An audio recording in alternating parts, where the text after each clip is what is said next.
नमस्कार। आज हमारे साथ जो खास हमारी बातचीत में मौजूद है, बहुत ही जाने माने मानवाधिकार सामाजिक कार्यकर्ता और एनवायरनमेंट को लेकर, क्लाइमेट चेंज को लेकर, आदिवासी अधिकार को लेकर बहुत आगेवानी की हुए प्रफुल्ला जी समंतारा जी उड़ीसा से। उनके साथ मंगलवार के दिन बहुत ही ऐसा एक रवैया हुआ कि 255 किलोमीटर ब्लाइंडफोल्ड करके उनको एब्डक्शन किया गया, उनको उठाया गया एक जगह से दूसरे, रायगढ़ से लेके बहरामपुर तक, बिना कोई एफआईआर, बिना कोई जानकारी, बिना कोई वारंट। और ये जो एक लॉलेसनेस का जो एक प्रतीक है, उड़ीसा पुलिस या जो भी वो अधिकारी थे, कॉर्पोरेट अधिकारी थे, उनको उसको लेके हम बात जरूर करेंगे, मगर साथ साथ हम climate change, environment, forest rights और मानव अधिकार पे भी बात करेंगे। नमस्कार प्रफुल्ला जी। नमस्कार जी, हम शुरू करते हैं मंगलवार के दिन जो हुआ आपके साथ रायगढ़ में। आप सुबह जेल जाके आते हैं, वो हमारे आदिवासी बहन भाई जिनको गिरफ्तार किया है अंडर यूएपीए, उनको मुलाकात करके आप आते हैं, और उसके बाद क्या होता है आप जरा बताइए। तीस्ता जी, बहुत बहुत धन्यवाद ये हमारे साथ बात के लिए। एक तो मैं गया था रायगढ़ और सुबह पहुंचा और एक होटल में, छोटा होटल में एक रूम में रहा। उसके बाद वकील के साथ मैं गया, जो नियमगिरी के हमारे साथी, दो साथी हैं, और काशीपुर का, जहां 2000 दिसंबर 16 में फायरिंग, पुलिस फायरिंग में 3 हमारे और आदिवासी और युवा साथी शहीद हुए थे। वहां पर जो एल्यूमिना एंड बॉक्साइट माइन के खिलाफ 10 साल लड़ाई हुई थी, तो वो इलाका के फिर 2 अभी का हिल्स फॉरेस्ट जो माइनिंग के वेदांत तो फिर और अदानी को दे दिया है, जो बिना ग्राम सभा की सम्मति में और without consultation of the people, वो जो ऑक्शन में ली दिया गया, तो उसके खिलाफ लोग सुर कर दिए कि जो हमारी सम्मत नहीं लेकर फॉरेस्ट राइट, जो व्यक्तिगत और कम्युनिटी, जो गोष्ठीगत अधिकार अभी तक कुछ नहीं मिला है, तो उसको दरकिनार करके जो खनिज दिया गया है, तो ये बेबुनियाद है और अनकॉन्स्टिट्यूशनल, संविधानिक है। तो इसीलिए लोग और लोगों के साथ हम भी है, तो लोग, आदिवासी लोग गांव गांव में प्रतिवाद करते हैं। और जहां अभी तक जो फॉरेस्ट डाइवर्सन होना था, पब्लिक हियरिंग होता, ग्राम सभा नहीं होता है, फिर भी वेदांत की तरफ से एक मैत्री कंपनी वो जाकर लोगों को भड़काता है, और माइनिंग एक्टिविटीज को कैसे लोगों को सपोर्ट मिलेगा, तो लोग बोलते हैं कि तुम क्यों आए हमारे गांव। तो इसी तरह नो नो वायलेंस, नो हिंसा, नथिंग। ये एक भी, एक इट भी, एक अंगूठी भी लगाया नहीं है, मगर लोग विरोध करते हैं रास्ता में। तो उसको कैसे दमन किया जाए, वहां के जो काशीपुर इलाका की काशीपुर पुलिस, रायगढ़ के स्टेट पुलिस अथॉरिटी, ये लोग लोगों को पूरा अरेस्ट करके रखा गया है जेल में। और 95 लोगों के, गांव गांव के लोगों को नाम में एफआईआर किया गया, और 100 लोगों को लेने के लिए जोड़ा गया। तो हमको लगा उसको किया गया है ना, आर्म्स एक्ट और 307 जो हत्या का उद्यम है। तो इसी तरह जैसे सहज में बेल नहीं मिलेगा, तो लोगों को अभी तक 26 लोगों को जेल में डाला है काशीपुर से, और नियमगिरी से दोनों को। एक तो झूठा केस में एक नौजवान को हमारा, जो 2018 का एक मर्डर, एक रेप केस, उनको डाल दिया। 5 साल तो हो गया, आज तक क्या करते थे। तो और दूसरा एक, और एक को उपा में जो 9 व्यक्ति के खिलाफ जो उपा लगा है, उसमें एक को वो रखा है। तो उन लोगों को मैं एडवोकेट के साथ मिला, और उनके कुछ लोगों को मिला, और उनके साथ बात हुई कैसे। तो वहां पर भी आपको जानकारी के लिए मैं बताता हूँ। पुलिस अरेस्ट करते हैं लोगों ने, 3-4 दिन कहाँ बैरक में, कहाँ में रखती है, और वहां इतना टॉर्चर करते हैं कि क्यों तुम कॉर्पोरेट को, माइन को विरोध करते हैं, तो उसके बाद जेल में डालते हैं। तो इसीलिए हम कुछ लोगों को जानकारी के लिए भी गए, और लोगों को बताया कि नहीं भाई, भी हम कुछ, हम तो फाइट करेंगे। और जो गणतांत्रिक आंदोलन और लाठी खाकर भी हम बचाएंगे प्राकृतिक संसाधन को, और लोगों को समझकर मैं आया और वकील के साथ बात हुई कैसी तरह लोगों को सरेंडर देकर साझ करवा। फिर 4 बजे एक प्रेस कॉन्फ्रेंस, एक प्रेस मीट के लिए मैं तैयार था और बुलाया गया। तो इस बीच में हमको तो रात को वो वाटवा से आना था वहां से, और कुछ नहीं है। तो 4 PM जो साहब हम अपराह्न 4 बजे से पहले, 10 मिनट से पहले, 15 मिनट से पहले, 1 2 3 लोग घुसे मेरे रूम में, मेरा फोन छीन लिए और उसके बाद कुछ नहीं बताते। एक बात बताते हैं, तो हम निर्देशित है, हम का हम ये we are compelled, we are doing, एक लोग ऐसा बात करके और कुछ नहीं बात बताता है। तो मेरे हाथ, 2 हाथ को बांध दिया मेरा गमछा में पीछे लेकर, और जब मैं चिल्लाया, लोगों के जो कहा है बाहर से कौआ कहीं आया है, तो ये जो टर्की टॉवल था होटल का मेरे रूम में, उनको लेकर मेरा मुंह और सिर को पूरा कवर करके मैं जबरदस्त मुझको ड्रैगिंग करके पूरा धसे करके ले गए बाहर को। तो मैं चिल्लाता हूँ और उस समय मैं नहीं, कुछ को नहीं देख पाता हूँ। तो मैं, एक गाड़ी खड़ी हुई थी, वो गाड़ी में मुझे भर्ती कर दिया और गाड़ी को चला चले हमारे, मेरे पास है दिस साइड 4 व्यक्ति, और उसको जो कवर कर रहे थे सिर को, उसको भी नहीं खोला। तो मेरे लिए तो कुछ डिफिकल्ट था ये अमृत लेकर, जो ये विश्वास लेकर लेने के लिए। तो तभी भी वो लोग बोलते ना ऐसा रहेंगे, और कुछ नहीं बोलते, चलते चलते। बट देर इस पे 3 घंटे के बाद मुझे लगा कि ये कंपनी गुम्स है, मगर पुलिस नहीं है, पुलिस नहीं है। समझ, मुझे लगा उस समय ये कंपनी गुम्स कर सकते हैं। पुलिस होता तो हमको लेकर पुलिस स्टेशन में रखते व अरेस्ट करते, ऐसा नहीं हुआ अभी। मगर मेरा जो एक था, अगर एक मैसेज चल जाता है जो मीडिया में, कहना मीडिया, मैं तो मीडिया को एड्रेस करना था, मीडिया लोग तो आएंगे जरूर, जानेंगे। कहना ये जो होटल का भी जो रिसेप्शनिस्ट है वो भी खड़ा होकर कुछ नहीं बोलता है, मगर मैं बोलता है पुलिस को रिपोर्ट करिए, चिल्लाता था। वहां पर भी कुछ लोग थे जो, उसके बाद मुझको मालूम पड़ा कि लोग जानकर दी, पूरा कंपनी का गुंड्स वहां बैठे हुए थे। तो कोई भी कहना इसी तरह मैं जैसे लेता है मैं चिल्लाता हूँ, कोई भी खड़ा नहीं हुआ ना, कोई आम आदमी नहीं था ऊपरा।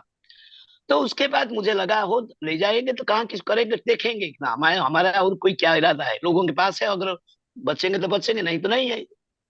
मगर ये जो मैसेज चल गया, ये प्रेस पीपुल आने के बाद, तो हमारे कुछ साथियों को भी, कुछ जो लोग एक्टिविस्ट हमको बता दिए कि निर्णय लिया। तो उसके बाद देश भर में पूरा सरकार को, मुख्यमंत्री को पूरा गया।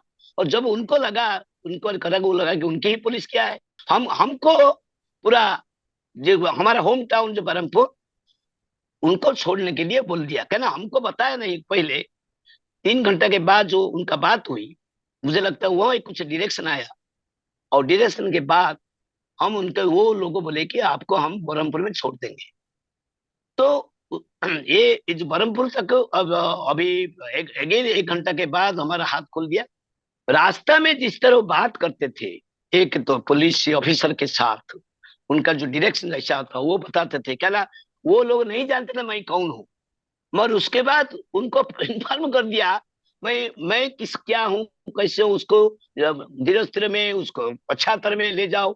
तो उनको लगा वो लोगों माफी मांगे हमको, सर हमको नहीं मालूम था आप कौन है, क्यों इस तरह किया गया हमारे साथ में, हमको नहीं, हमको क्षमा कर दिए, हमको माफ कर दिए, ऐसा करके हमको छोड़ कर गए। तो इस तरह ये प्रमाणित तो हो गया। रास्ता में भी जिस तरह बात करते थे उनको जो ऑफिसर के साथ, और जब वो मुझको छोड़ कर गए, हम पूछा आप कंपनी का लोग है या पुलिस का, तो मैं पैर छू कर, पता कि सर मत पूछो, हम जा रहे हैं। हम्म। तो ये प्रमाणित तो हो गया। तो ये अभी भी एफआईआर में बता दिया कि ये पुलिस का काम है। अगर पुलिस का काम नहीं तो आप फाइन करें, पुलिस या कंपनी जो भी हो, इसी तरह व्यवहार, ये जो ये मैं गुन्स की तरह, माफिया तरह का, हम जैसे एक क्रिमिनल भी है, इसी तरह व्यवहार क्यों किया गया। तो ये हो गया कि हमको लगा था कि उनका बुद्ध मकसद था हमको कहाँ लेकर इंटीमेशन करेंगे, प्रेशर डालेंगे और कुछ ये मुझे उपा फुपा लगा कर हमको जेल में भेजने के बाद मुझे लगता था वो नहीं हो पाया। और देश भर में जो प्रेशर आया, अभी जो लगाया, उनको लगा कि ये ठीक नहीं है। मगर मैं आपको बताता हूँ, ये इश्यू के बाद, ये घटना के बाद, जिसी तरह प्रेस जो हमारी बात नहीं बोलती थी, बोलता था, जसीपुर का इशू हो, कर्मा इशू हो, खनिज के लिए जो लूट होता था, वो एटलीस्ट ये 2 दिन में हमारे राज्य में, हमारे ये जो रिप्रेशन, ये पुलिस का एक्शन के जरिए आ गया कि क्या हो रहा है। तो मैं चाहता हूं कि ये व्यक्ति जो पर्सनल लिबर्टी, जो सिटीजन लिबर्टी के ऊपर ये आक्रमण है। दूसरा है कि क्या एक एक्टिविटीज से क्या उसका अधिकार नहीं है, इसी तरह क्या बदतमीज किया जाएगा, बदतमीज किया जाएगा एक पुलिस डिपार्टमेंट की तरफ से। दूसरे की सुरक्षा का गारंटी क्या है किसी का भी। सारे जब लोग के ऊपर अत्याचार हो रहा है, झूठा केस में पुलिस जेल में रखता है और उसके ऊपर जुल्म हो रहा है, उसको साथ देने के लिए जो सिटीजन कर्तव्य है, एक नागरिक का और दूसरे नागरिक के साथ साथ देना, ये जो बात है उसको मुझे लगता है ये एक अति सांघातिक स्थिति है अभी उड़ीसा में। ये एक उसके मुझे बहुत चिंताजनक है। और दूसरी बात है कि उड़ीसा सरकार एक रीजनल पार्टी है, एक आंचलिक सरकार है। हम जानते हैं कि वो कॉर्पोरेट के साथ है, मगर मुझे लगता है कि जिस समय ये जो मोदी के साथ है, कि जो केंद्र सरकार के जो जितने भी गलत और बेबुनियाद जो असंवैधानिक जो कानून बना गया है उसके साथ भी है। अभी अभी पूरा खुलम खुला में आप जानते हैं कि जो जो अनास्था प्रस्ताव आया था उसके भी खिलाफ भी ये सरकार के साथ रही। मुझे लगता है जिसी तरह मोदी और नवीन एक नजदीक हो रहे हैं, मुझे लगता है कि अत्याचार, पुलिस अत्याचार लोगों पर बढ़ता जाता है। ये भी एक बड़ा मुझे लगता है कि उसको सोचना होगा हमको। तो ये सबसे बड़ी चुनौती है कि कॉर्पोरेट के लिए एक राष्ट्र व एक राज्य सरकार व केंद्र सरकार इसी तरह मेल जो एकजुट हो जाते हैं, ताकि वो तय करते हैं कि किसी तरह रूल ऑफ लॉ को खत्म किया जाए और उनका जो वर्चस्व चलेगा। ये सबसे बड़ी चुनौती है हमारे सामने, मुझे लगता है। आपने बहुत अच्छा समझाया हमको कि आपकी व्यक्तिगत साथ जो आपके साथ हुआ वो तो एक खतरनाक है ही, क्योंकि एक वरिष्ठ मानवाधिकार कार्यकर्ता के साथ, सामाजिक कार्यकर्ता के साथ लोक शक्ति अभियान आप चला रहे हैं, कितने आंदोलन के साथ, एनएपीएम के साथ जुड़े हुए हैं, आप जाने माने नाम है। अब दर्शकों में बता दूं कि 2017 में ग्रीन नोबेल जिसको कहा जाता है, गोल्डमैन इंटरनेशनल प्राइज मिला हुआ है पर्यावरण प्रोटेक्शन के लिए प्रफुल्ला जी को। तो ये जाने माने कार्यकर्ता है, उनके साथ अगर इस तरह गुंडाई की तरह से कोई आके अपने आप को पुलिस कहो या कॉर्पोरेट गूंस कहो, इस तरह ब्लाइंडफोल्ड करके हाथ बांध के ऐसे 5-6 घंटा घुमा लेता है गैर कानूनी, गैर संवैधानिक तरीके से, तो वो तो एक व्यक्तिगत आजादी के लिए खतरनाक चीज है ही। मगर एक दूसरी जो बात प्रफुल्ला जी ने उठाई कि जो हमारे आदिवासी साथी वहां पे आंदोलन चला रहे हैं, और मैं दर्शकों को यह जानकारी के लिए बता दूं कि एक बहुत ही ऐतिहासिक जगह है उड़ीसा की। जितना ही आपने कॉर्पोरेट और राजनीतिक दमन देखा है, उतना ही आपने वहां पे जन आंदोलन मजबूत होते हुए देखे हैं, चाहे वो नियमगिरी को लेकर हो, चाहे काशीपुर को लेकर हो, और अलग अलग इलाकों में हो। और 2013 में एक ऐतिहासिक निर्णय हमारे सुप्रीम कोर्ट ने दिया था, जिसकी वजह से डोंगरिया कोंड आदिवासी और बाकी आदिवासियों को अपना अधिकार नियमगिरी के पूरे पहाड़ के ऊपर बना रहा। देश में संविधान में शेड्यूल 5 और शेड्यूल 6 है, जिससे आदिवासी इलाकों में हमें प्रोटेक्शन देना है। हमारे देश में पेसा एक्ट है, हमारे कानून है, हमारे देश में फॉरेस्ट राइट्स, वन जन अधिकार कानून है 2006 का। इसके बावजूद इस तरह का खनिज को लेकर जो लूटमार हो रहा है, पर्यावरण को लेकर, आदिवासी अधिकार को लेकर, लोक अधिकार को लेकर, और बिना ग्राम सभा के निर्णय को कुछ वजन देते हुए, जो कानून में लिखा हुआ कि वहां के लोगों के ग्राम सभा का जो की सहमति आपको लेनी पड़ेगी, उसके बाद ही आप इस तरह के कदम उठा सकते हैं। ये सब गैर कानूनी तरीके से सरकारें, चाहे राज्य में हो या केंद्रीय में हो, ये कई हमारे राज्य हैं, उड़ीसा, छत्तीसगढ़, झारखंड, जहाँ पे ये बहुत ही दमन के साथ ये हो रहा है, और हमें ये समझना पड़ेगा।